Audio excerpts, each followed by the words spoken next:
चालू है। चलिए ध्यान से सुनिएगा। जो हम लोग क्लास जो है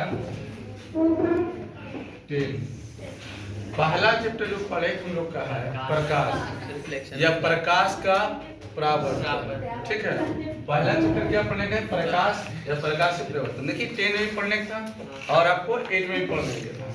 अब आगे भी पढ़िएगा 12 में, एक साल छोड़ छोड़ के पढ़िएगा। ठीक है, 9 में कभी मिला है? नहीं मिला। एक साल छोड़ के पढ़िएगा। तो सबसे पहले की अगर बात कर लेते हैं कि प्रकाश जो है, प्रकाश किसे कहते हैं? कहता है जब प्रकाश किसे कहते हैं? जब प्रकाश के किरणें किसी वस्तु पर, देखिए अगर मान लीजिए ये वस्तु है ना, यहाँ कोई दीप्तमान वस्तु है। दीप्तमान मतलब सूर्य तो खुद एक दीप्तमान वस्तु है। सूर्य से किरणें आए, है ना, सूर्य से किरणें आए, यहाँ क्या है? एक आँख है। ठीक है, क्या है? आँख है।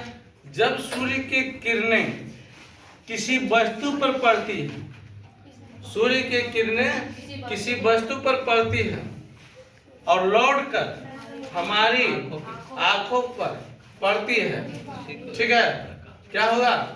आंखों पर पड़ती है तो हम उस वस्तु को देख पाते हैं। उसे हम क्या कहते हैं? प्रकाश। क्लियर? प्रकाश एक चुंबकीय तरंग है। प्रकाश के किरणों जब किसी वस्तु पर पड़ती है और लौट कर हमारे आंखें पर पड़ती है तो हम उस वस्तु को देख पाते हैं। उसे हम क्या कहते हैं? प्रकाश कहते हैं। क्लियर हो गया तब? Yes sir. समझ में आया ना?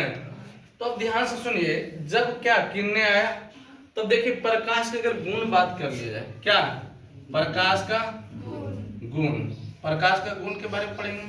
तो पहला गुण क्या पढ़ेंगे हम लोग? देखिए प्रकाश जब भी जाएगा ना, प्रकाश एक सीधी रेखा में घूम करेगा। प्रकाश कैसी रेखा में घूम करेगा? देखिए प्रकाश जो है, प्रकाश एक सीधी रेखा में गमन करेगा। कैसा रेखा में? सीधी रेखा में गमन करेगा। सीधी रेखा में गमन करता है। बोले ये कैसे? चलो एक प्रयोग देखते हैं। एक जो है इस तरह से हम कोई एक अपारदर्शी वस्तु ले लेते हैं। ठीक है, सब बराबर के ले लीजिए।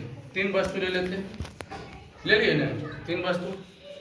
और कोई वस्तु मतलब यहाँ कोई है, कोई वस्तु है, ठीक है, यहाँ से कोई क्या है? दीप्तमान वस्तु, मान लो सूर्य की किरणें हैं जी, सूर्य की किरणें हैं। अब इसको क्या किया? यहाँ से छिद्र कर दिया, छोटा सा छिद्र। अब इसको हम यहाँ छिद्र कर दिया, इसको हम यहाँ किए, है ना, इसको हम यहाँ किए और इसको हम यहाँ किए। क्या इस सूर्य के किरणें, जो किरण इस तरह से जा रहा है, एक किरण पर जा रहा है, क्या सूर्य की किरणें यहाँ पर दिखाई देगा? नहीं सर।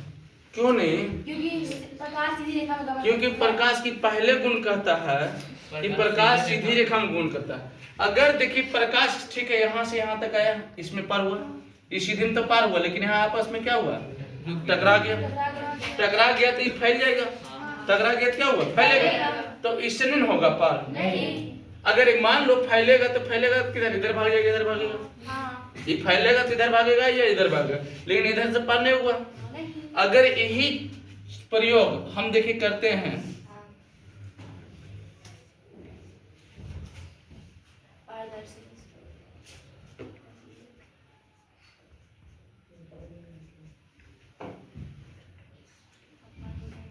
क्या अब पार होगा? प्रकाश की किरण पार होगा या ना होगा? क्या ये रूल्स, अब ये जो गुण सही साबित हुआ? ये प्रकाश की किरण, इसका मतलब है कि प्रकाश सीधी रेखा में गमन करते हैं। ठीक है, प्रकाश सीधे रेखा में गमन करते हैं। क्लियर है? तो हो गया। दूसरा है प्रकाश एक चुंबकीय तरंग है। प्रकाश एक कैसा? दूसरा गुण की अगर बात किया जाए, ठीक है, दूसरा गुण में तो प्रकाश एक चुंबकीय तरंग है। चुंबकीय तरंग है। प्रकाश एक कैसा है? चुंबकीय तरंग। प्रकाश एक कैसा है? क्लियर है? दूसरा बस समझना। तीसरा हो गया जो प्रकाश की चाल होता है, ठीक है, जो प्रकाश की चाल है प्रकाश की चाल कितना 3 गुने 10 पे पावर 8 मीटर प्रति सेकंड। प्रकाश की जो चाल है 3 गुने 10 पे पावर 8 मीटर प्रति सेकंड। ठीक है, दूसरा तीसरा चौथा बाय प्रकाश के उपस्थिति में ही वस्तु को देख पाते हैं। प्रकाश की उपस्थिति में हम क्या करेंगे, वस्तु को देख पाते हैं। तो क्या है, प्रकाश की उपस्थिति में वस्तु को देख पाते हैं। क्लियर हो गया ना। अगला है पश्चिमा कि प्रकाश को गमन करने के लिए माध्यम की आवश्यकता नहीं होता, लेकिन हमारा जो हम बोलते हैं साउंड को गमन करने के लिए माध्यम की आवश्यकता होती है, लेकिन प्रकाश को गमन करने के लिए क्या माध्यम की आवश्यकता नहीं होती है। ठीक है, प्रकाश का गमन करने के लिए क्या है, माध्यम की आवश्यकता नहीं होती है। ठीक है, तो 5 गुण क्या करना है, आपको आदर करना है। क्लियर हुआ। प्रकाश किसे कहते हैं वो भी क्लियर हो गया। अब प्रकाश के गुण भी क्लियर हो गया, समझ में आ गया। तब 3 चीज को इस तरह से पढ़ के चलना है।